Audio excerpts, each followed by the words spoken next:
The Dirtiest Players Part 2.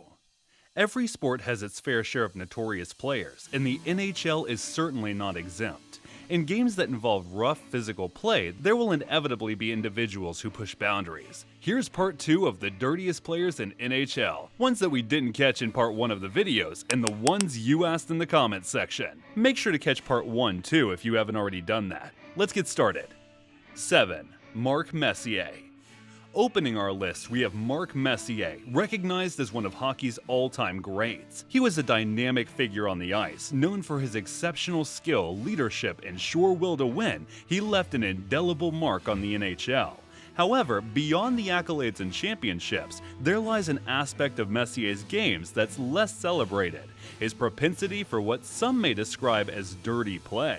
A consummate competitor, Messier had a reputation for doing whatever it took to gain an advantage, even if it sometimes meant crossing the boundaries of fair play. An integral part of his aggressive style was the strategic use of elbows. He made elbow throwing an art form, employing it with such subtlety and finesse that he often left his opponents in disarray before seamlessly carrying on with the game. The brutish aspect of Messier's play didn't always align with the image of the player who was often seen passionately acknowledging his fans at Madison Square Garden, highlighting a complex duality. For some, this more aggressive, arguably dirty side of his game was simply a reflection of his intense commitment to win. 6. Todd Bertuzzi. Bertuzzi is probably best known for his time with the Vancouver Canucks, where he formed part of the West Coast Express line with Marcus Naslund and Brendan Morrison, one of the league's most productive lines in the early 2000s. However, his career was marred by a notorious on-ice incident during a game in 2004. Bertuzzi, then playing for the Canucks, punched Colorado Avalanche player Steve Moore from behind and subsequently landed on top of him, driving him into the ice. The assault resulted in 3 fractured vertebrae, facial cuts, and a concussion for Moore, effectively ending his professional hockey career. Bertuzzi was suspended for the remainder of the 2003-04 season, including the playoffs, and his suspension continued into the 2004-05 season, which was eventually canceled due to a lockout. The incident resulted in legal action, and in 2014, a decade after the event, Bertuzzi and Moore reached an out-of-court settlement. 5. Pat Verbeek. Coming in 5th, we have Patrick Martin Verbeek, a Canadian ex-professional ice hockey player. He currently holds the general manager position for the Anaheim Ducks in the National Hockey League. Verbeek's 20-year career saw him play for 5 different teams, with a notable achievement of winning a Stanley Cup with the Dallas Stars in 1999. Nicknamed the Little Ball of Hate, Verbeek was known for his aggressive playing style. Despite his relatively small stature as a professional hockey player, 5'9", he never backed down from a challenge. He was a gritty forward who wasn't afraid to mix it up with opponents, and he frequently landed in the penalty box due to his aggressive play. The Little Ball of Hate was attributed to him in 1995 by Glenn Healy, following the naming of his fellow New York Ranger teammate Ray Ferraro as the Big Ball of Hate. In the annals of NHL history, Verbeek is one of a limited group of players who have scored more than 500 goals. Despite this achievement, he is one of only 5 players who have met this milestone, yet remain absent from the Hockey Hall of Fame. Do you know who the other 4 are? Let us know in comments. 4. Marty McSorley.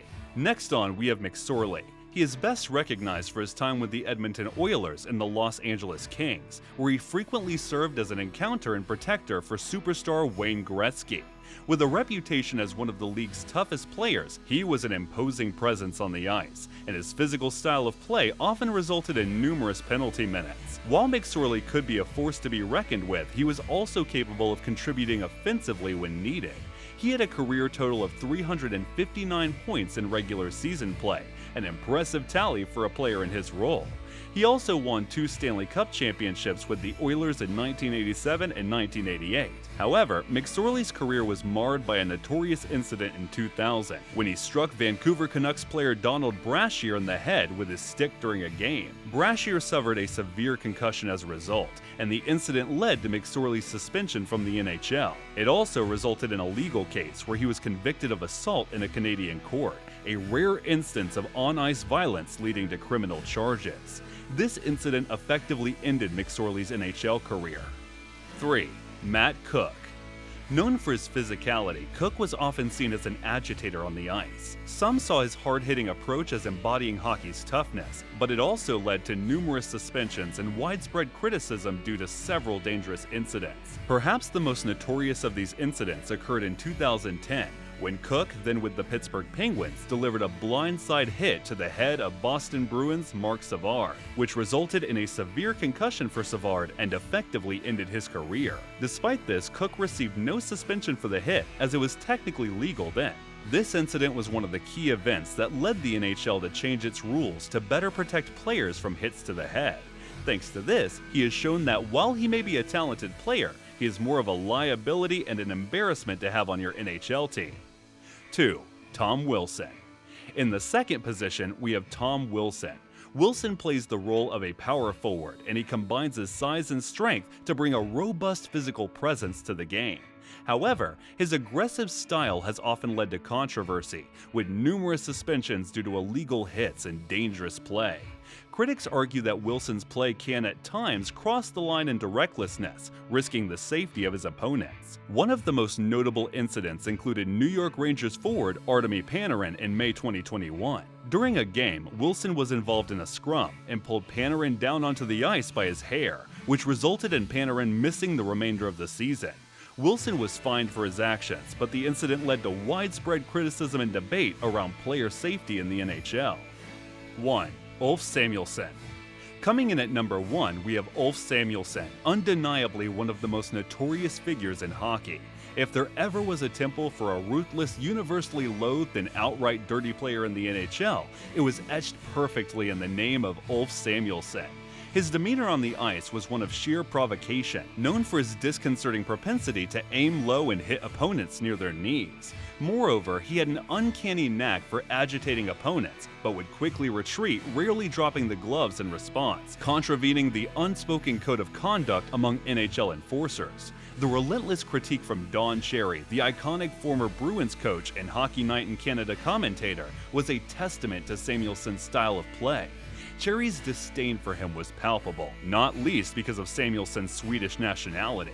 During the 1991 playoffs, Samuelsson's infamy reached its peak when he delivered a devastating hit to Cam Neely of the Boston Bruins, striking him in the knee and sidelining him for the rest of the series against the Penguins. This incident led to a tragic downturn in Neely's career, forcing him into a premature retirement due to a chronic knee condition.